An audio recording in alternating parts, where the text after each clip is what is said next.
It's time for today's travel and cruise industry news. With the latest from travel and cruises around the world, here's your host, Chillie Falls.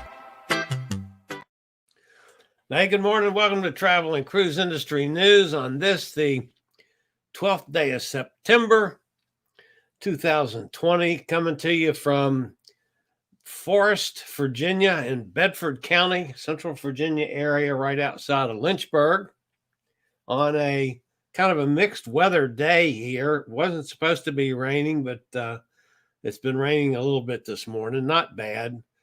We kind of missed out on the storm that went past the last couple days. Stayed over on the Tom Henry side of town toward Richmond. They got plenty over there, but we didn't get a whole lot here. So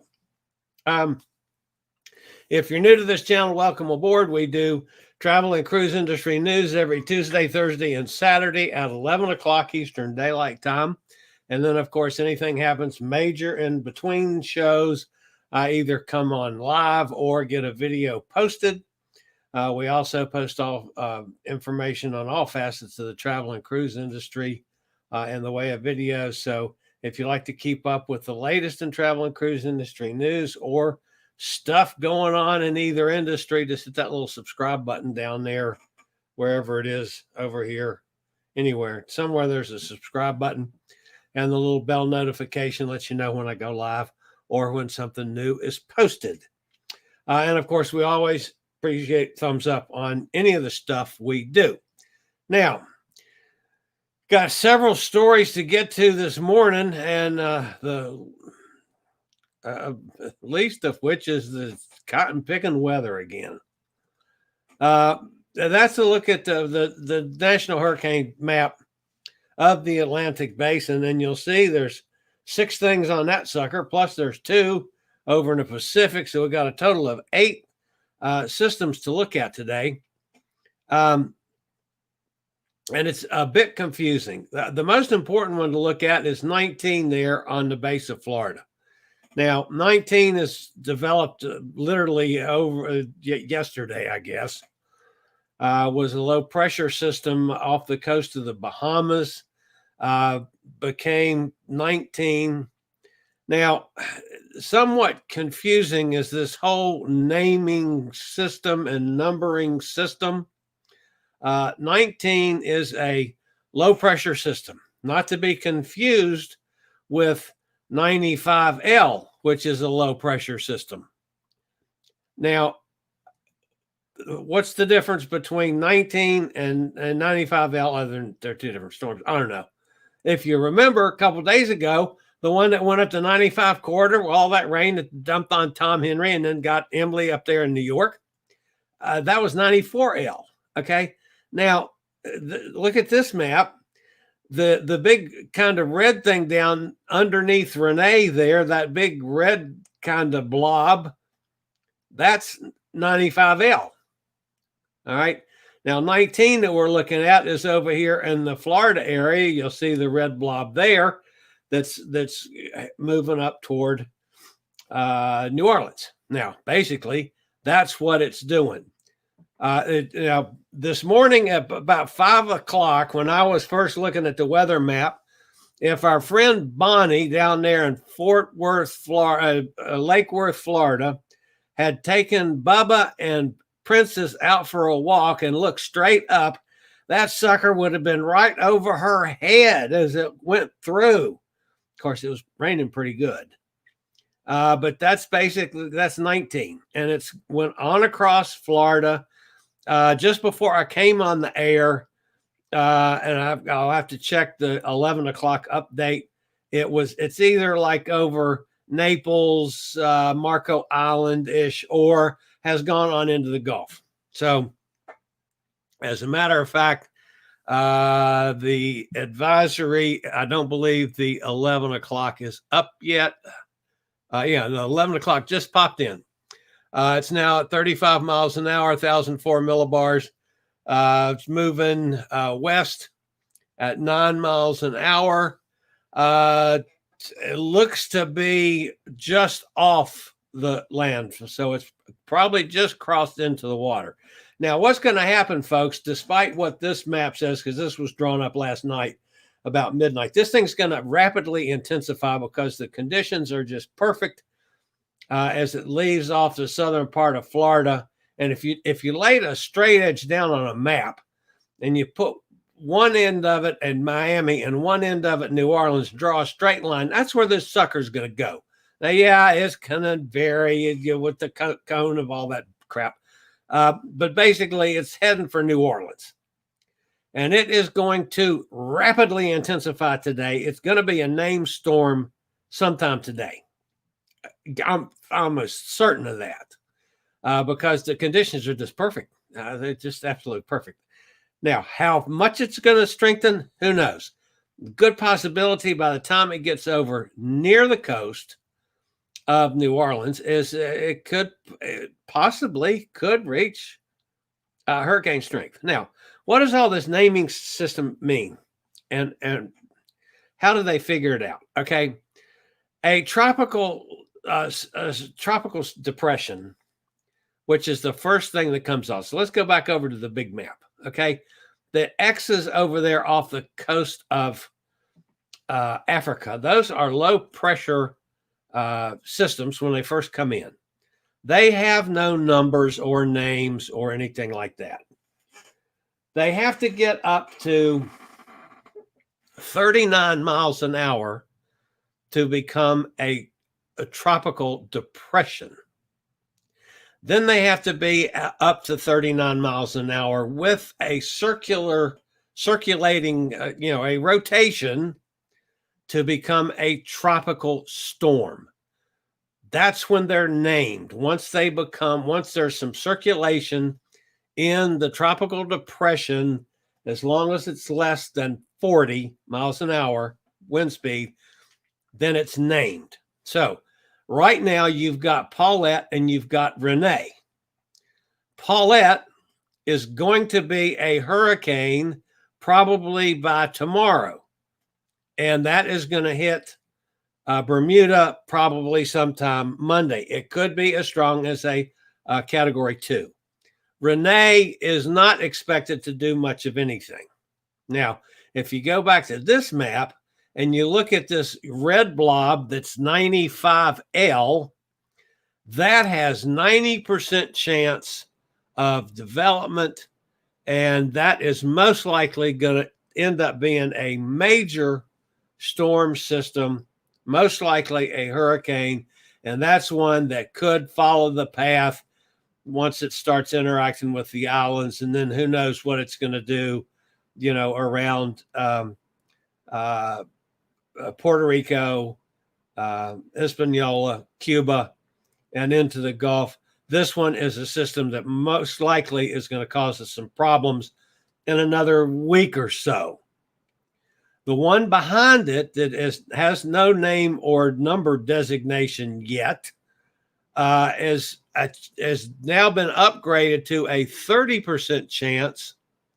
They changed that with the 11 o'clock. It's now a 60% chance of further development with that one.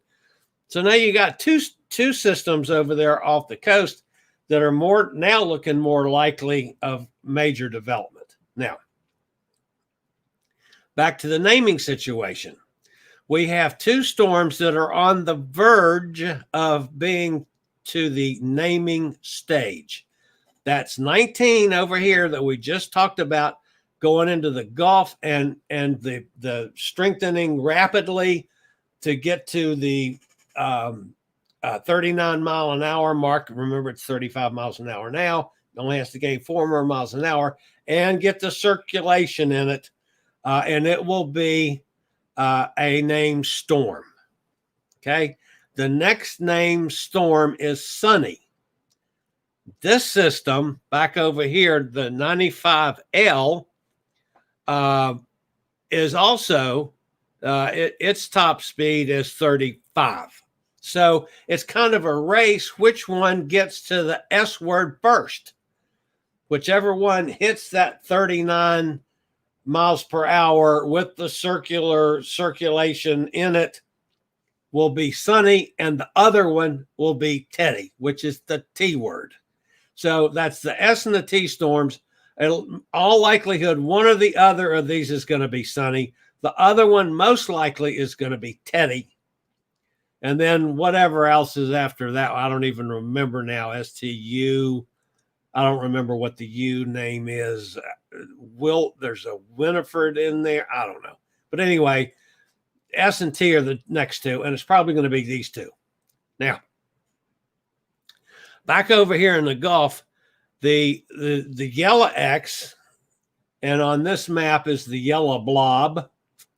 Okay, that's system now is showing only a 30% likelihood of further development, but it's going to kind of head over toward Texas and then bend down toward Mexico.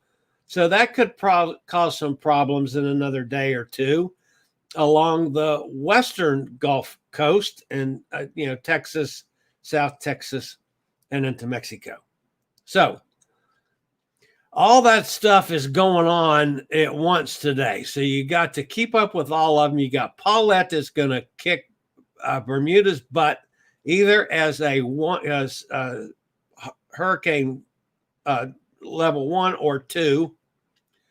Renee is probably not going to do much. 95L is going to be a major storm. The one behind it is going to develop into another storm. You got 19 that could be a tropical storm before the day's over with today, I think, and possibly reach hurricane strength before it gets to the Gulf Coast. And then you got the yellow thing in there that's could strengthen a little bit further, possibly become a tropical system as well before it hits the Gulf Coast. Wow. That's 6 storms in the Atlantic Basin. Now, that's not even to talk about the Pacific Basin. They got 2 storms out here. And this one's kind of unusual because the yellow X out there, which is the one that is, they're calling it west-southwest of Baja, 700 miles west-southwest of the southern tip of Baja. They're only saying it's got a 20% chance, but it's moving off at a slower rate of speed than the one behind it. So the red X, which is off the coast, they're calling that off the southwest coast of Mexico by several hundred miles, is moving west-northwest at 10 to 15 miles an hour. It's moving faster than the yellow X, and there's a good possibility it's going to overtake it. And the 2 systems are going to merge into one big storm with about an 80% chance of the 2 combined forming a bigger storm, but the chance of it interacting with land anywhere is very low. So it's out there. It ain't likely to do a damn thing other than, cause some problems for fish. They don't cause problems for fish. Fish go deeper. But anyway, it's probably not going to do anything that we have to worry about. The Gulf on the Atlantic Basin, on the other hand, wow, that's going to be we're just now at the heart of the season. We got half the season to go yet. Oy vey. I'm sick of talking about weather. Okay. Tomorrow, before we get to the other stories, tomorrow on Cruise Amigos Live from London, it's going to be a little bit unusual show. We're going to go up and with our friend John Reitmeyer up in Minnesota. He lives up in Minnesota, of course. And we're going to be talking with Greg Hinham of Sportsman Lodges in Baudette, Minnesota. And I probably pronounced Hinham wrong. But anyway, it's close to that. His name's Greg. That's spelled with 3 G's, Gregg, Greg. Up in Baudette, Minnesota. Sportsman's Lodge is up there, which is a lovely lodge on one of the many lakes in Minnesota. They do a lot of fishing. They do a lot of wintertime stuff on snow and ice, and when the lake's frozen, and ice fishing and stuff that's I mean, hell, I have trouble when my pool temperature drops below 90. So, I'm not going to be out there. But anyway, it's going to be a little bit different. It's clearly in the travel end of things as opposed to the cruise end of things, although they get out on the water. It's just a little different than those of you that are strictly cruise people go. But it still should make an interesting show.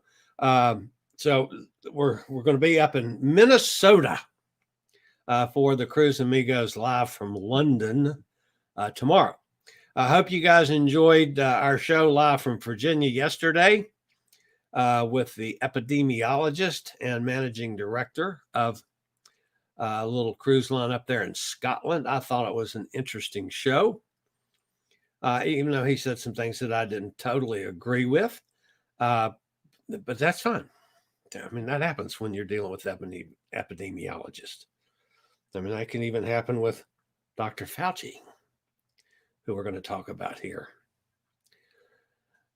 This has been how can I say this and stay politically correct?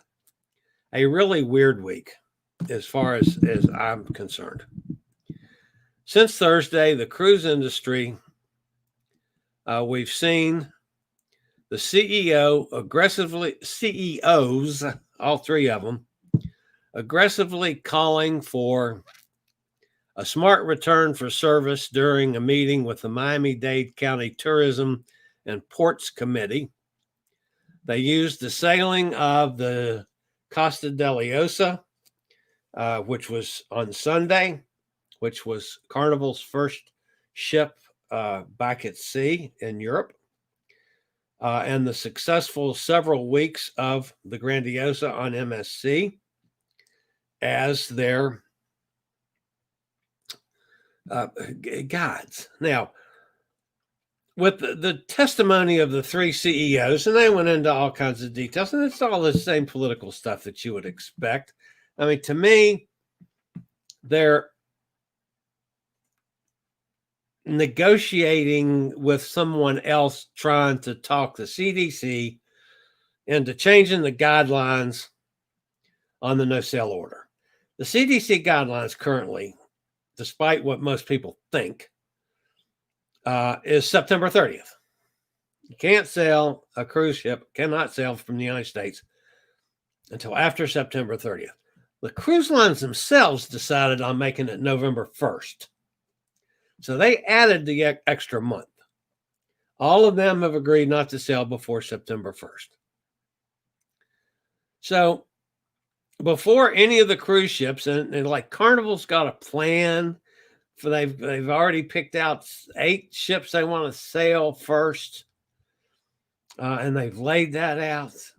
The other cruise lines have all they're working on their plans in place, and they've got the new protocols and this and that and everything else. It's like MSC did, and like obviously Costa has done to get those ships sailing. So then they go before this committee, which to me wasn't so much the information they took to this committee as it was to backhandedly trying to get the CDC in their corner again to approve sailing so they can start cruise ships going despite what's going on in this country. Now, then you turn right around the next day. We've got a river cruise in Europe. And it happens to be a friend of ours, the COO Europe, that one of our lovely writer friends went on, and we've talked about the COO Europe on a different cruise. But one of their ships in Portugal on the Douro River, a couple, it ended up being a couple, husband and wife, tested positive. The husband is in the hospital. The wife was then tested, and she's positive. And then when I tested the crew members, 5 of the crew members are positive. Now, I don't remember the number of people on board, but a number of 100 people, let's say passengers. I don't remember the number. What we don't know about it is And I don't know how much tracing and stuff they've done over there at Crossy Europe. We do know that they don't require a test for people to get on the boat. So they don't have one of the rapid tests yet. They don't require you take a test within 48 hours of getting there like MSC did and like Costa did. They ask you to fill out a questionnaire. Their cruise supposedly has been tested. But so what we don't know is where this couple that got sick, where they were exposed. Was it in the travel to get there to go on the cruise? Was it before they left home were they exposed and it's just showing up there? I mean, it can be up to 14 days before you have any symptoms showing when you're positive. And then with you got the couple, and then you got 5 crew members. Did the couple infect the crew members? Did the crew members infect the couple? All those things we don't know yet. So it's a little hard to jump to conclusions other than it's another situation. And a situation where we were hoping to have completely clean, transparent actions. So like the CEOs were saying in Miami, which I think was their way of trying to get the CDC on their side. And then this kind of slaps them in the face a little bit. Not a good sign. And then this morning, or yesterday, I guess it was, Dr. Fauci, who I have utmost amount of respect for, but he actually politically went against the president, which normally he is enough of a politician not to outright disagree with the administration because he's a part of the administration. But, he publicly disagreed with the administration's position that they got a handle on everything and they're going to have a vaccine before election day. And basically, Dr. Fauci said, that's a bunch of crap. It may be the end of 2021 before we get anywhere near back to normal. And I hope there's a vaccine, but whether it's going to be widespread enough to do any good, that's a whole different story. That might go into 2021. And it might be to the end of 2021 before things get back to some normalcy. That wasn't a good sign to me, folks. Not at all. Although it doesn't surprise me. I mean, it's the same thing that I've said all along, but wow, I was not counting on somebody like Dr. Fauci even uttering the end of 2021. I was hoping early in 2021.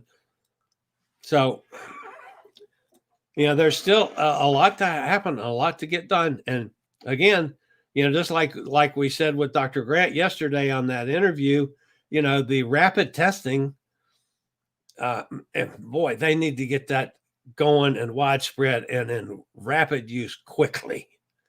And that could solve a lot of problems on a lot of things and ease the travel worries of people that want to cruise, for those of us that really want to cruise, and hopefully edge things toward getting things safe for us to cruise. I think the cruise industry, the MSCs of the world and the Costas of the world have done it right so far. Now, some of these little guys maybe haven't done as extensively as some of the bigger guys, although some of the little guys are having no problems either. This was just a case where one did. So I don't know. It's just not, it's not helpful at this point. All right. We got a couple stories that I do want to touch on before we call it quits today, because there are a couple really good things out there, at least I thought. First of all, JetBlue some of you have flown JetBlue, and actually, my friend Tom just posted a thing. I think it was JetBlue, at least. I don't know. One of the airlines is going to have a low-cost flight from Richmond, Virginia, to the West Coast. I think that was JetBlue. I don't, Tom, if you're on here, Tom, was that JetBlue that's going to have an LA flight from Richmond? Excuse me. I think it was. But anyway, they also announced that next month they are set to launch a major Caribbean expansion, including areas like Aruba, St. Martin, a whole bunch of Caribbean flights out of Newark. So there'll be one flight daily to Montego Bay, Jamaica, one flight to Nassau, one flight to Turks and Caicos, one flight to Punta Cana in the Dominican Republic, one flight to St. Martin. They'll also be offering select flights on both the Aruba and St. Martin routes. So JetBlue is going to expand to the Caribbean. So that's good news, because most of us, at least on this part of the world, can get to a JetBlue hub relatively easily. I usually take JetBlue out of one of the DC airports. When I take JetBlue, I've flown JetBlue a lot. I've probably flown JetBlue more than any other airline in the last, 7-8 years, I guess. And I love JetBlue. Number one, it saved me some money, and I don't mind the fact that they don't do all the fancy stuff that some of the other airlines do. I've done really well with JetBlue. Okay, the other story, and this is just a totally a feel-good story for those of us that like to cruise, and it has to do with the Sea Trade's annual awards. Sea Trade has announced on a short list of Port of the Year, they have nominated Icy Strait Point from Alaska. It's the first time an Alaska port has reached the finals for the award. Of course, that is Hunan, Alaska, which is Icy Strait Point. The 2020 finalists include, there's 3 ports that have made it to the finals with Icy Strait Point: Dover in the United Kingdom, and St. Petersburg in Russia. Icy Strait Point is not one of your regular stops as far like Juneau and Skagway and Ketchikan that all the ships go to, but a number of the ships stop at Icy Strait Point. It's contributed over $60 million directly into the Hunan community since opening. All the retail and souvenir shops in Icy Strait Point are Alaska owned and operated. And year after year, the port has received the highest cruise industry ratings for guest engagement and an authentic local experience. Icy Strait Point owns and operates 32 tours, including a fleet of whale watching boats, the world's largest zip rider, one of those big zip lines, and 2 high-speed gondola systems that were set to debut at the start of the 21 season. Hopefully that will continue on, assuming we get the 21 season underway on time. So the port's dining options are full of locally sourced fish, crab, and beer, with an array of Alaskan favorites at each of the 3 cafes and waterfront restaurants. 12 locally owned retail shops and merchandise outlets are curated to reflect the wildlife and culture of Southeast Alaska. I just thought that was a neat story. I like Icy Strait Point. It's one of the fascinating places in Alaska. So that is that's where we are, folks. And I see, yes, Tom Henry says, yes, it was JetBlue that is going to fly to Los Angeles from Richmond. So, all right, let's go back and see who all is here this morning. Of course, we know Tom Henry is because he's already talked. Mustang Sally is on her way. That's cool. Amy's with us. Hi, Amy. Happy Saturday morning to you too. Nikki's here. Sonny Wallace is here. Hello, Sonny. Emily is with us. Morning, gang, from up in New York. Let's see here. We move on down. Everybody speaking back and forth. Tom Henry. Tom says, Chillie, you should see my post in Cruise Law News. Crazy fans over there. It's an article Jim posted about the CEOs in the Miami port meeting. Yeah, I read it, Tom. Yeah, you know, I don't like Jim Walker. I read his stuff because occasionally there's something that I need to know. I'm not real fond of his slant on things a lot. It's way negative, I think, to the industry as opposed to a normal writing. But yeah, he did post an article on the CEOs at the Miami port meeting. He's the one that broke the Across the Europe riverboat story. And again, he doesn't point out that we need to find out more information on how this happened, because you got crew members and you got two people that they've only been together for a couple days.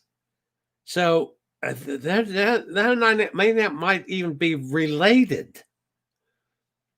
So we need to find out that they need to do that tracing business back to see where it is. So, two bad issues. No pre-boarding testing. I agree with that. They need to do the test for people getting on board, not use a questionnaire. And no testing after the 7 confirmed cases on the rest of the passengers. That too is true.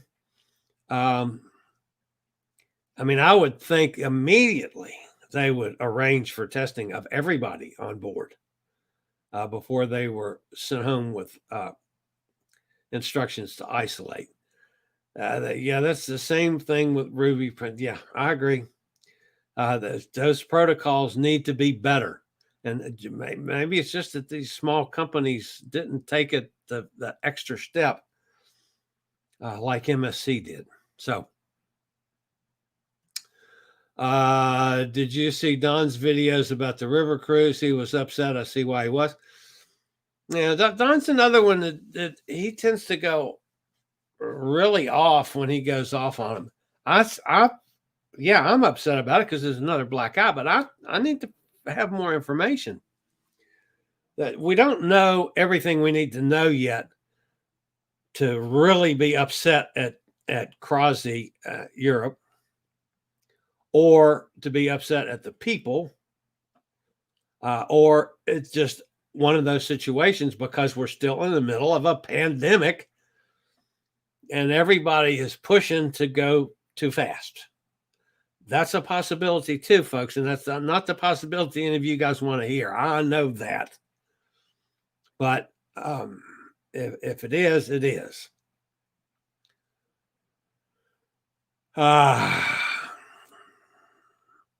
Any word on the Fauci interview? I have a word on it. And they said, no. I'm not big enough for Dr. Fauci. He goes on CNN and talks to 50 million people. He doesn't come on Chillie's channel and talk to 6. So, no, I understand that. I was shooting smoke even asking, but it was worth sending an email, and I got a reply. Yeah, I've had several replies from him. But basically, yeah, I'm not big enough for him to take an hour of his time and talk to me. So that's fine. Without without proper testing protocol, they're playing Russian roulette with the passengers. Agreed. Totally agree with that. I am not at all happy about the situation, especially the timing of the situation. Although on the other side of that, I'm not sure I totally agree with the CEOs that are trying to push to sail from the U.S. yet. As much as we all want to see it happen, I only want to see it happen when it's safe. Not 100% safe, not as safe like it used to be safe. I realize it's going to be different now than it was then. But still, when we have, 40,000 new cases a day and 1,000 people dying every day in this country, it's not safe enough to travel the entire population to travel. Now, some of you younger guys that aren't as susceptible to complications as I am, for instance, okay, I have no problem with that. But if you're in my situation where you have the medical complications, and I have several, that's why I'm still locked down at home.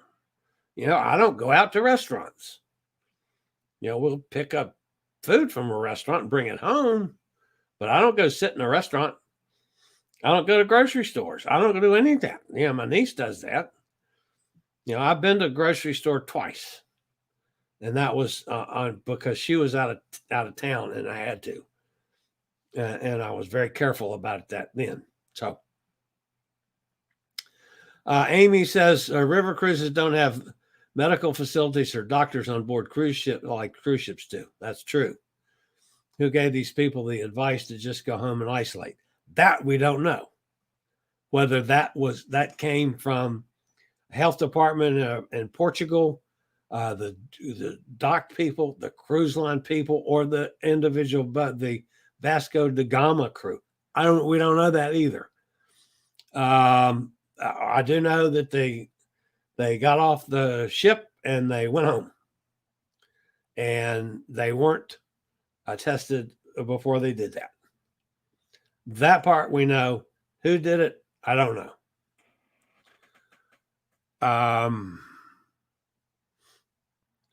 Tom says he thinks it was the cruise line that told him to do that, and I'm not sure either, Tom. I'd have to go back and check the details on that. Yes, I agree it's too soon, but I was happy to see the CEOs provide some pushback. Yeah, the CDC has been way too biased against the cruise line. Just think of all the flights have been stopped. That's true. I think they've been rougher on the cruise industry than they have on the airlines, and some of it rightly so, but not as much as they have done so. But then, Tom, I still look at it that,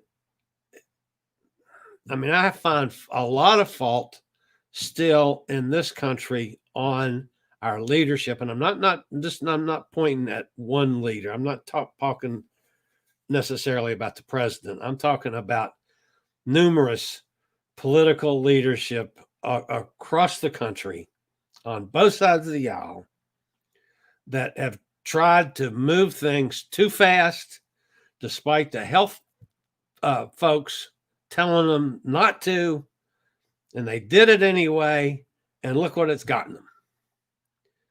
We are in worse shape now than we were 5 months ago, other than we know more about it now than we knew then. But still,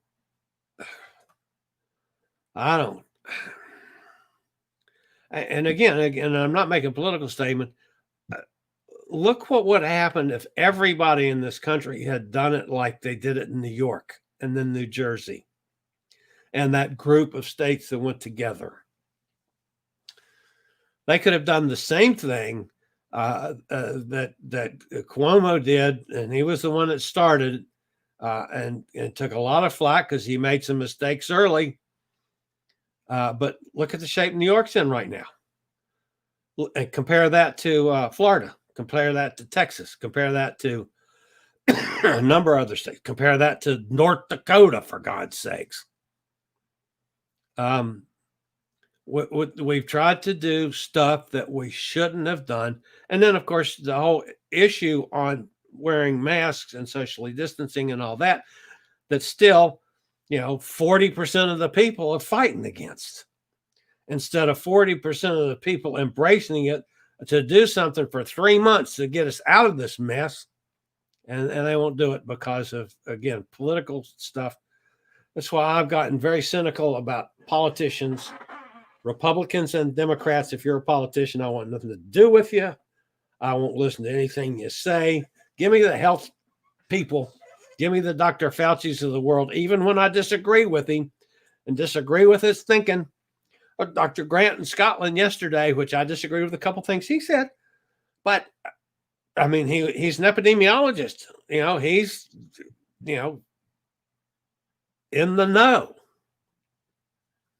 Politicians are not. None of them. So, I wasn't going to rant today. All right. I'm going to call it quits for the weekend. Until tonight, we have a cocktail party. With the way things have gone this week, with we got 3 more strikes against us and 4 strikes on our side. I think I'm going to probably spend the day with a bottle of bourbon. I think that is the obvious solution to this whole cruising situation, is to drink more bourbon. And we got a cocktail party tonight. And if I drink bourbon all day, by the time the cocktail party gets here tonight, I'll be trashed. And Pete wants to talk about, Pete wants to talk about the royalty or something tonight at the cocktail party. He said something about royals. I don't know. I wasn't paying any attention to what Pete said. But anyway, Pete's got a story to tell us tonight, which will be fun. So I'm looking forward to the cocktail party tonight. That's 4:00 my time. And then, of course, tomorrow we're going to be up in Minnesota where it snows and lakes freeze and it's ice. And it's not ice in my bourbon. It's just ice. So that's going to be on the Cruise Amigos tomorrow. All right, guys, that's going to wrap me up for today. Everybody stay safe. Wear your mask, socially distance, wash your hands, do all the things we're supposed to do. And hopefully we'll get out of this mess and get to cruising sooner rather than later. And they'll get us tests and they'll get us vaccines and they'll get us all that stuff we need. So that's going to wrap me up for now. I'll see you at the cocktail party this afternoon. You guys stay good and stay healthy. Later, y'all. Thank you for watching today's Travel and Cruise Industry News. Join us every Tuesday, Thursday, and Saturday morning at 11 a.m. Eastern for another episode. Travel and Cruise Industry News is a production of Chillie's Cruises.